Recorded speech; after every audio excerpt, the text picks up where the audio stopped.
Good morning.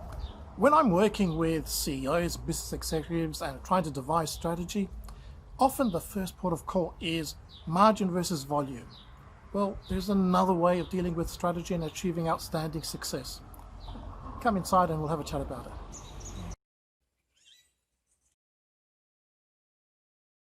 Margin versus volume, that is a stark strategic dichotomy that I often hear people, CEOs, talk about. What I want to present now is something a bit different, perhaps a softer trade-off that can even take us to aim for margin and volume. Open up new markets, create new segments. Now, this margin versus volume dichotomy is one of the basic strategic decisions you have to make. It comes from the Michael Porter approach that we all know very well. But as I said, let's present here something a bit different. And I'll give you two examples to start with and then bring together the just general ideas. Think about computer games. What comes to mind? I'm giving you some ideas now with these images. What are the demographics and the content? Well, maybe the first thing that comes to mind is young males, teenagers that spend all the time in their rooms. And so we've got a gender mostly male, mostly young, content, action, violence, killing. But let's think about everybody else. Why not bring other people into the market or go out to other different segments? If you go just from male to female, we've doubled the market, and in different age segments, then we can multiply 3, 4, 5 times. Well, this is exactly what the Nintendo Wii did and the Nintendo Switch. They've opened up to females. There you got maybe brother and sister playing together, older, and even into aged care. It's a very different approach. So doubling from male to female, and then with age. What's happened? One interesting approach to think about is this: eliminate, reduce, raise, create. I'll let you think about those for a second. Now, let's step back. This approach is really about understanding how we conceive of reality, what is real. There are certain types of reality, like a rock. That's it. It's there. It has existed independent of human beings. It's an objective reality. But there are also social realities created by people, by the way we interact. Industries and markets are examples of these socially created realities. So the thinking here is they're created by people, can be changed by people. Maybe there are things that have existed because they've always been there and haven't been reconsidered, thought about. And so let's apply that to this example.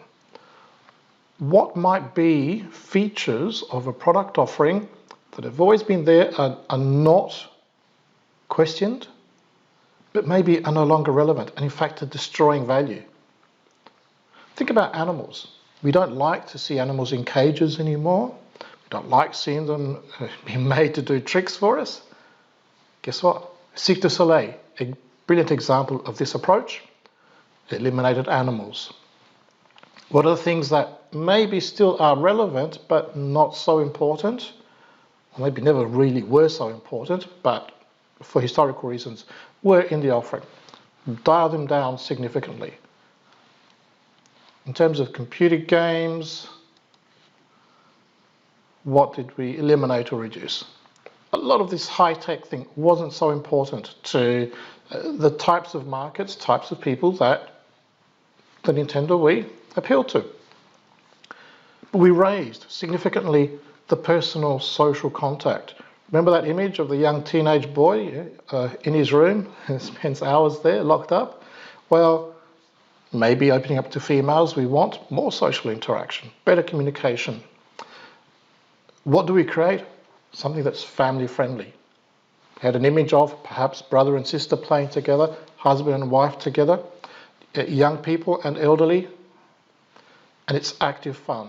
One of the reasons why it's so popular in, say, aged care facilities is because it's a way of getting the elderly to have some exercise, even possibly sitting down without it being strenuous.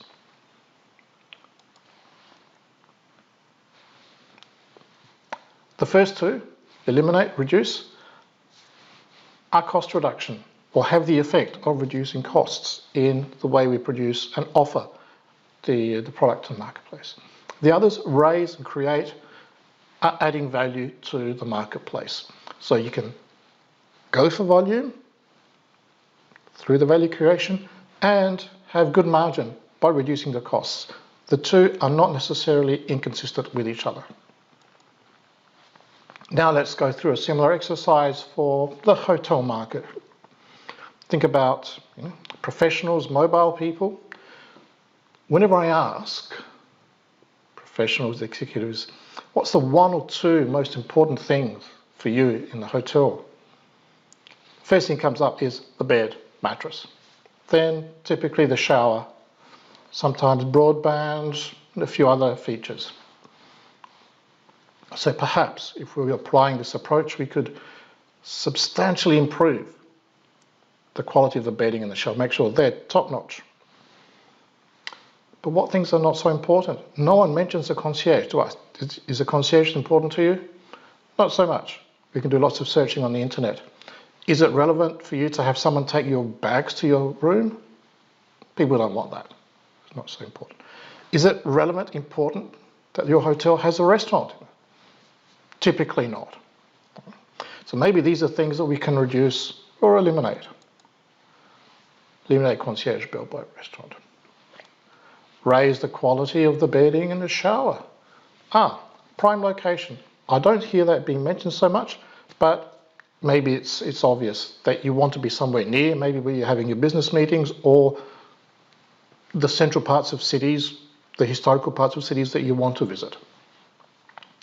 What sorts of things can we create? So we don't have a concierge or a restaurant, but people still want to eat, and maybe if you're working, you might want to have a snack or something like that. You still might want to have someone who can give you tips about the local area. So create these multitasking ambassadors that can do a bit of everything. Prepare a snack, make a coffee for you with a good quality coffee machine, give you some tips about the local area to supplement what you're searching, what you found online. Oh yes, self-serve check-in. Wouldn't it be lovely to be able to do a check-in, check-out in 60 seconds? Let's do that. And the idea of the communal environment, again, if you're working, you have whole days of meetings, you need to write up your notes or take some comments, write emails to your people back in the office.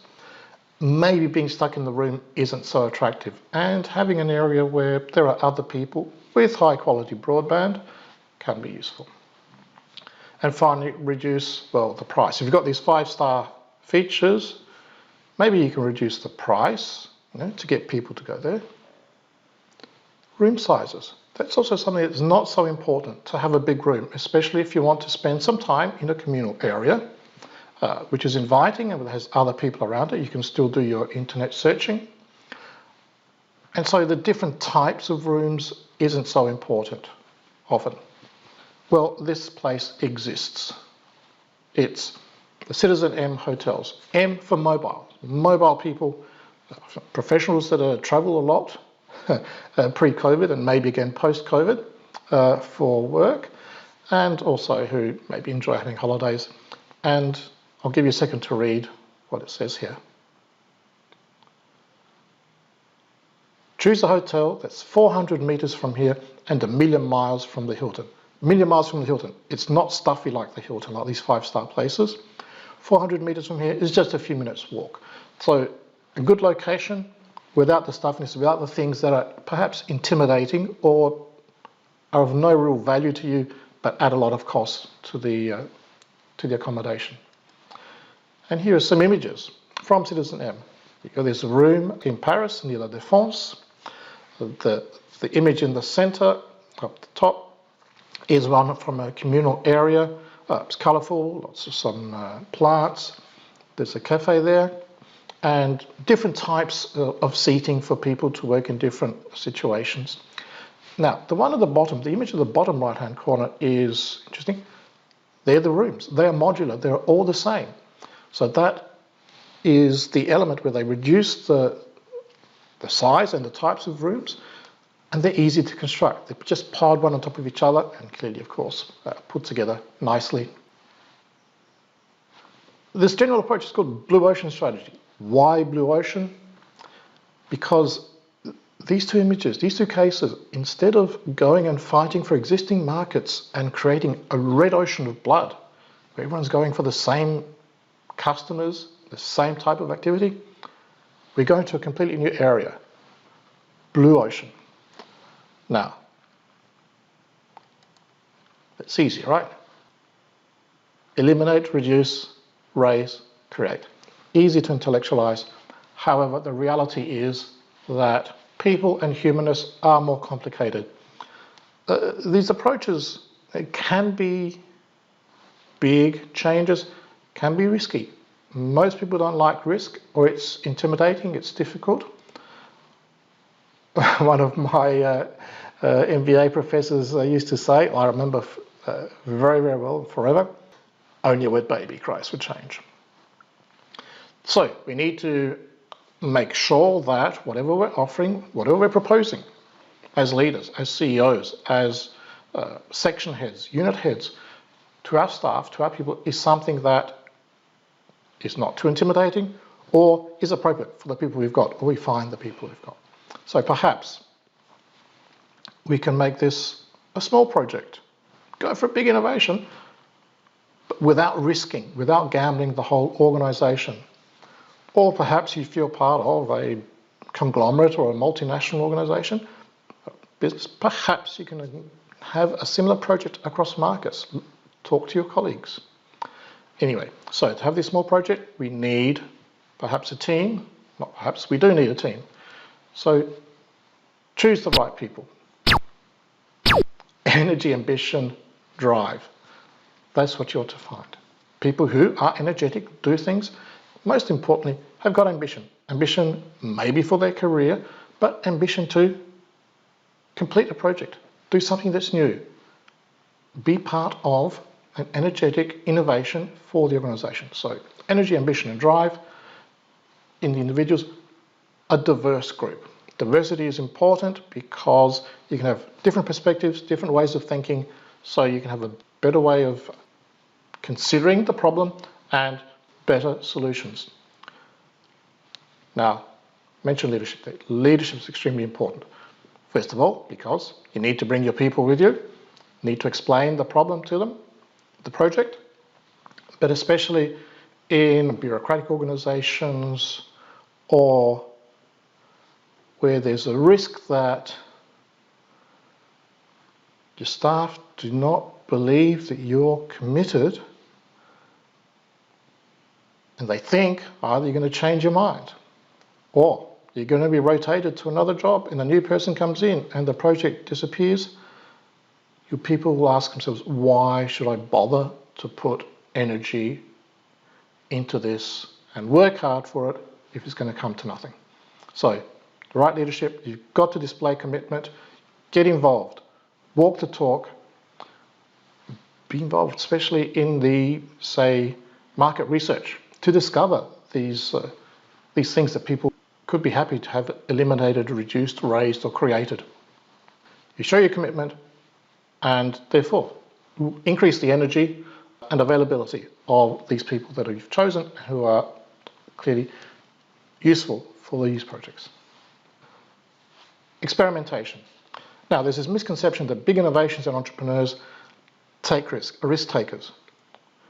Yes, perhaps they take more risks than others, but the risks are minimised, are managed. They have an appropriateness to the individuals and to the organisations. So in fact, before taking a big idea for innovation to market, entrepreneurs, innovators test them. Experimentation is so important, partly because the first iteration of a product or an offering is probably not the best and certainly will miss a lot of the ideas. So create maybe a minimum viable product, test it, get feedback, amend it, eliminate, reduce, raise, create. again and again. You might want to call it design thinking. There are many ways of conceiving of this. However, testing, retesting and experimenting, refining your offering is important. Thus far we've looked at 2 sectors, 2 cases: computer games, video games, hotels. And only 2 approaches to blue ocean strategies. There are several others. Let's consider another sector. Banking. What's happening there? Look at fintech. Are they doing this to the banking sector? Eliminate, reduce, raise, create. They unpackaged and rebundled together in different combinations to create a product, a service and an experience that is substantially different from what the banks have traditionally been offering. And are they attracting a substantial number of customers because of this? How could banks respond?